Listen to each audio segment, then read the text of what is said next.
안녕하세요. 저는 오늘 하루도 죽지 못해 살고 있는 한 가정의 주부입니다. 이제 제 나이도 60이 넘어가는군요. 그동안 별일 다 겪었지만 30년 전 제가 겪었던 일은 지금도 잊혀지지가 않습니다. 그때 저희 가족은 여름 휴가로 가평에 놀러가게 되었습니다. 햇볕이 좋은 맑은 날씨에 길거리에 팔고 있는 옥수수를 사서 먹으며 즐거운 휴가의 분위기를 느끼면서 펜션에 도착을 했습니다. 간단하게 짐 풀고 불놀이를 즐기며 놀다 보니 하루가 빠르게 흘러가 어둑해지는 저녁이 되었습니다. 남편은 저와 딸이 맛있게 먹을 수 있도록 숯불에 고기를 굽기 시작했고 저는 된장찌개와 딸이 먹을 수 있는 햄도 구우면서 배고프다는 딸 입에 밥과 햄을 쏙 넣어 주었네요. 그렇게 배부르게 저녁 식사를 마쳤고 저희 가족은 잠시 소화도 시킬 겸 동네 한 바퀴를 돌고 있었는데 가로등 불빛에 보이는 한두 방울의 빗방울이 떨어지는 게 보이기 시작하자 하늘을 보니 몇 분 전까지만 해도 하늘을 빼곡히 채운 별빛들은 사라지고 컴컴한 하늘만 보였습니다. 더 많은 비가 쏟아질 것 같아 최대한 빠르게 집에 들어갔고 잠시 후 엄청난 폭우가 쏟아지기 시작했습니다. 앞이 안 보일 정도로 굵은 빗방울이 내리기 시작하면서 휴가 온 저희는 아쉬움에 창문만 보고 있었네요.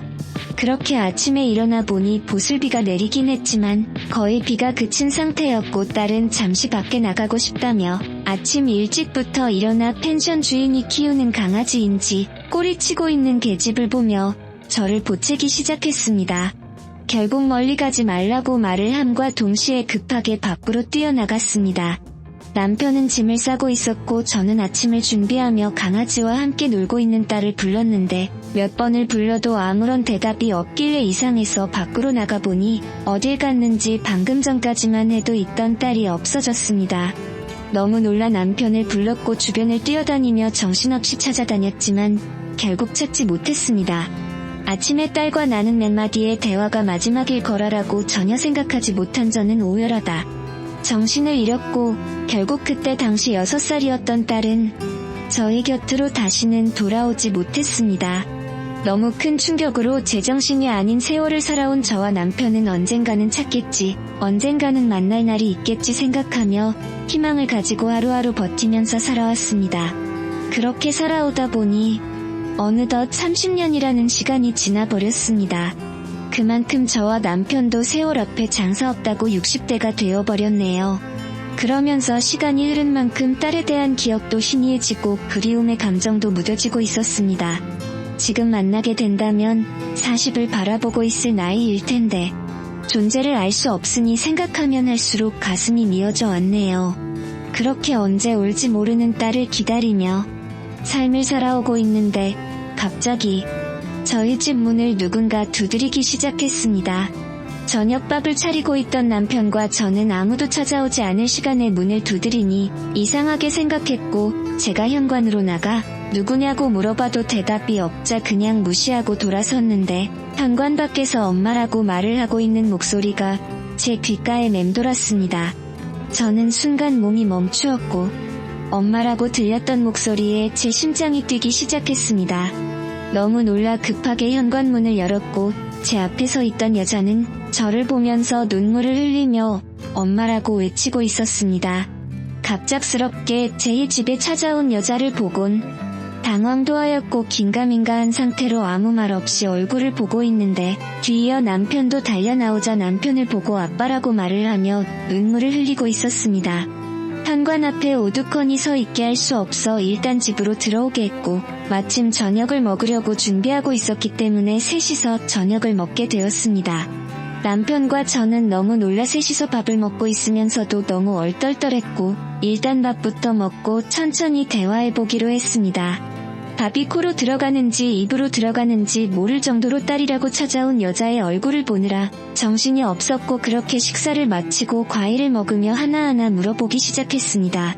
저는 우리 집은 어떻게 알고 찾아온 거니? 지금까지 이사 안 간 이유가 언젠가는 찾아오겠지 생각하며 기다리긴 했는데 여자는 지금은 예전의 기억이 잘 떠오르진 않지만 엄마랑 어렸을 때 펜션에 놀러가서 강아지랑 놀고 싶다고 말했는데 그때 옆에 지나가는 강아지 보고 뒤따라가다가 산속으로 들어가게 되면서 길을 잃어버렸어요. 다시 부모님이 있는 쪽으로 돌아가려 했지만 너무 멀리 와버린 건지 찾으려고 하면 할수록 점점 더 깊은 곳으로 들어갔고 날이 어둑해지고 지치게 되면서 정신을 잃었는데 눈을 떠보니 어느 할머니 집에 있었어요. 깨어난 저를 보곤 음식을 챙겨주셨고 그렇게 부모님을 찾아준다는 할머니의 말에 함께 지내게 되었죠.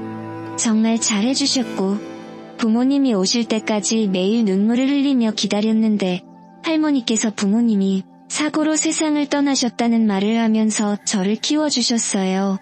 그때 당시 너무 어렸던 저는 잘 몰랐기 때문에 혼자 계셨던 할머니 밑에서 자라오기 시작했어요. 할머니는 외로웠던 자기 옆에 있어줘서 고맙다며 항상 말해줬던 게 기억나네요. 정말 잘해주셨는데 할머니께서 몸이 많이 안 좋으셨는지 저는 결국 고아원에 들어가 성인이 될 때까지 살다 보니 어렸을 적 엄마가 주소를 말해줬던 게 어렴풋이 성수동이라는 동네와 저희 집이 흰색 주택으로 되어 있다는 것만 기억해. 시간이 될 때마다 그런 곳 위주로만 돌아다니면서 동네 주민분들 중 연세 드신 분들에게 돌아가신 부모님 관련된 소식을 듣고 싶어 물어보며 돌아다니며 세월을 보냈는데 동네 주민분들과 대화를 하던 중 그때의 일들을 기억하고 계시는 할머니를 만나게 되면서 부모님께서 살아계시다는 말을 듣게 되었고 여기까지 오게 되었어요. 이 말들을 듣고 있는데 저는 눈물을 흘리고 말았습니다. 과거의 상황들이 하나도 틀리지 않았습니다. 그렇게 바라고 바라던 딸의 얼굴을 볼 수 있었다는 거에 너무 감사했습니다. 동네 주민분들이야 워낙 저희 가정사를 잘 알고 계신 분들이 몇 분 있었기 때문에 그분들 중 한 분과 만나게 된 것 같아 너무 감사했습니다. 더 이상 다른 건 물어볼 필요도 없었습니다. 과거의 일들이 모두 생생하게 떠오르기 시작했고 그때의 미안함 때문에 저는 제 딸의 손을 잡고 고개를 떨구며 아무 말도 할 수가 없었습니다. 오랜 세월이 흐른 만큼 어색함도 교차했고 조심스럽게 이런저런 이야기를 하면서 그동안 힘겹게 살아온 딸의 인생을 들으며 너무 소중한 시간을 함께하고 있었습니다. 저희는 늦게까지 대화를 이어나갔고 다음날 출근을 해야 한다며 다시 오겠다는 딸의 말에 아쉬운 표정을 남기며 신발을 신고 있는 딸에게 가지 말라고 말하고 싶었지만 그동안 살아온 세월이 있기 때문에 그런 감정을 억누르고 손을 잡고 다음날 꼭 다시 와달라는 말을 하면서 보내줬습니다.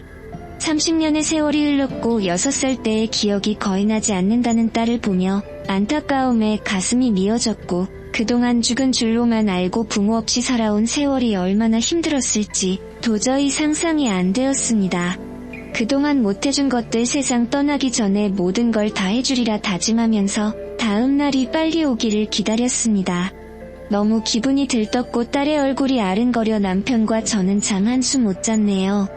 딸은 매일 저녁 저희 집에 찾아왔고 주말의 경우 아침부터 와서 함께 시간을 보내줬고 마음이 너무 앞선 저는 그동안 해주지 못했던 것들 해주려고 모든 걸 다 내어주었습니다. 힘들게 일하며 퇴근 시간에나 볼 수 있는 게 싫어해줄 수 있는 게 금전적으로 지원해 주는 것밖에 없어 딸에게 카페 하나 차려줬고 매일을 카페에서 시간을 함께 보냈네요. 그리고 살던 집에 어렸을 적 딸의 방을 다시 리모델링해서 모든 걸 다시 새롭게 시작하며 서로가 점점 안정이 되고 자리가 잡힌 줄 알았는데 하나의 문제가 있었습니다.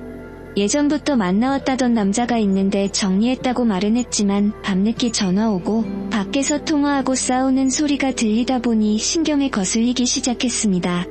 그런데 저녁에 보리를 보고 카페에 들어갔는데 딸이 말했던 그 남자와 단둘이 대화를 하고 있는 것 같았습니다.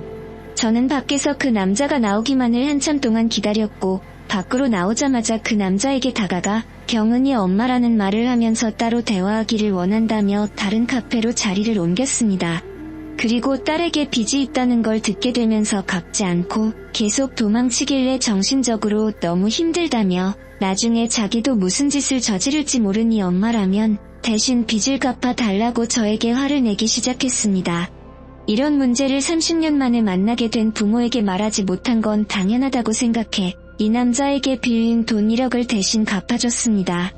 경은이와 결혼할 줄 알고 장사한다는 거 모자란 보증금 빌려줬는데 나중에 원금까지 다 까먹었다며 돈은 받았으니 다시는 찾아오지 않겠다고 말하면서 상황을 마무리 지었습니다.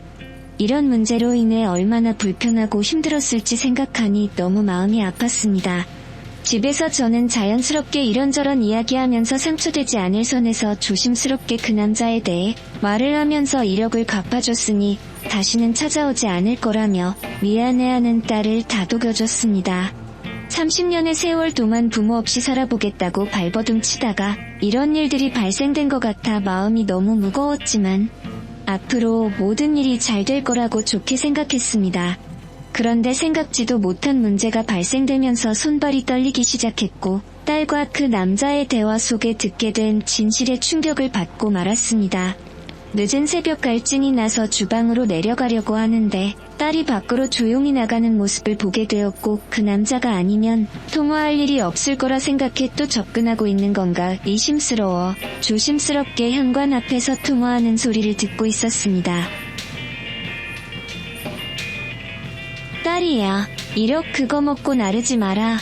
내가 지금 여기서 얼마나 혼신의 힘을 다해서 연기하고 있는지 알아? 여기 완전 부자인 거 알지? 이 집이며 돈이며 모두 내 거가 될 거니까 조금만 기다려. 나중에 다 내 명의로 돌려달라고 말할 거야. 그때 같이 살면 되지. 좀 답답해도 기다려. 이 사람들 살면 얼마나 살겠냐? 밑작업이 얼마나 중요한지 몰라?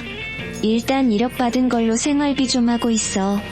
그리고 나 지금 이렇게 나와서 통화하면 안 돼. 제발 전화 좀 그만해. 이러다 들키겠어. 지금 거의 마무리되고 있는데 모든 계획이 실패했으면 좋겠어. 제발 생각 좀 하고 살자. 우리 인생도 좀 펴야 할 거 아니야. 의심을 사게 되면 나중에 유전자 검사하자고 할지도 모르잖아.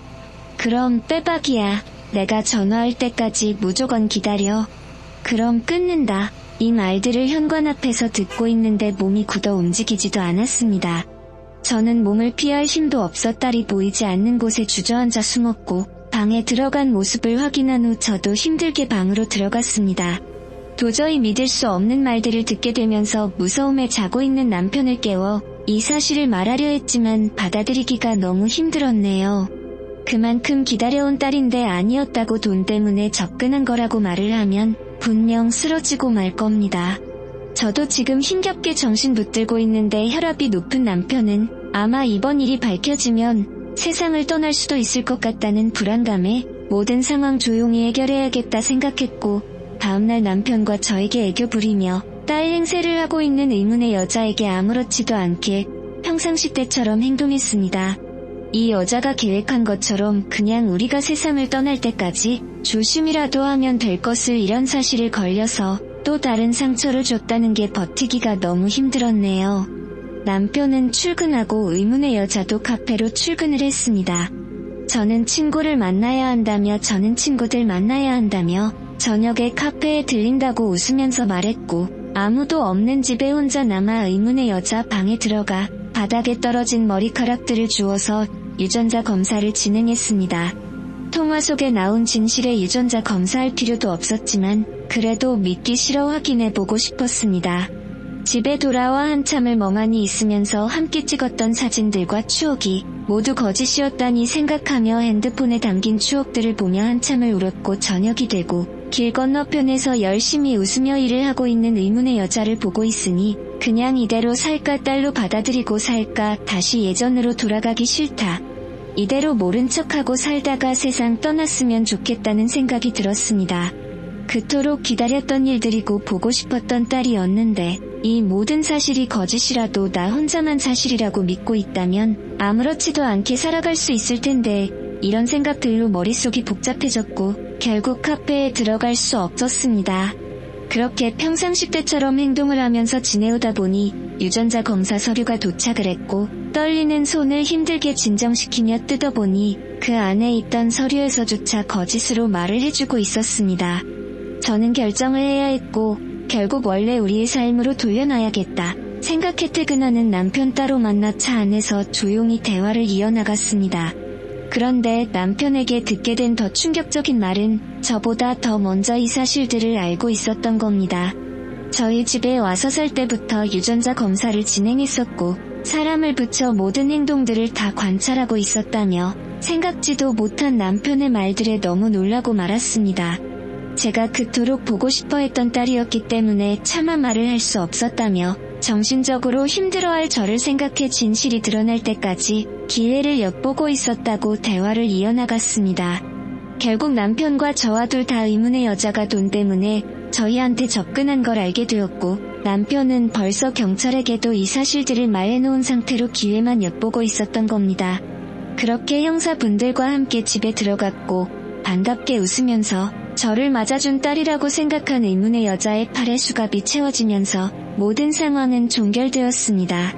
그리고 뒤이어 저와 만났던 그 남자 또한 잡히게 되었고, 너무나 저희 과거를 잘 알고 있었던 의문의 여자의 입에서 나온 말들은 제가 동네에서 지인들과 만나면 과거 딸과 헤어졌던 일들을 자주 말을 하면서 지내왔기 때문에 그런 말들을 녹음하고 계획해서 범행을 저질렀다고 털어놨습니다. 제 입에서 나온 말들로 계획했다는 거에 너무 놀랐고, 그 여자와 남자는 사기죄로 구속 조치가 이루어졌네요. 과거의 아픈 기억들을 빌미로 범행을 저지르려고 계획했다는 거에 정신적으로 힘든 시간들을 보내게 되었습니다. 집에 들어와서 자식이라고 생각했던 그 여자와 함께한 허상의 흔적들을 지우면서 아직까지 돌아오지 않은 진짜 딸을 생각하며 눈물을 흘리고 말았습니다. 언젠가 분명 살아있고 엄마 아빠를 찾고 있을 우리 딸 경은아, 만약 이 사연을 접하게 된다면 꼭 연락 바란다. 보고 싶다. 그래도 세상 떠나기 전에 얼굴 한번 보고 싶구나. 어디에서 살고 있던 항상 행복하게 지내고 있길 바란다.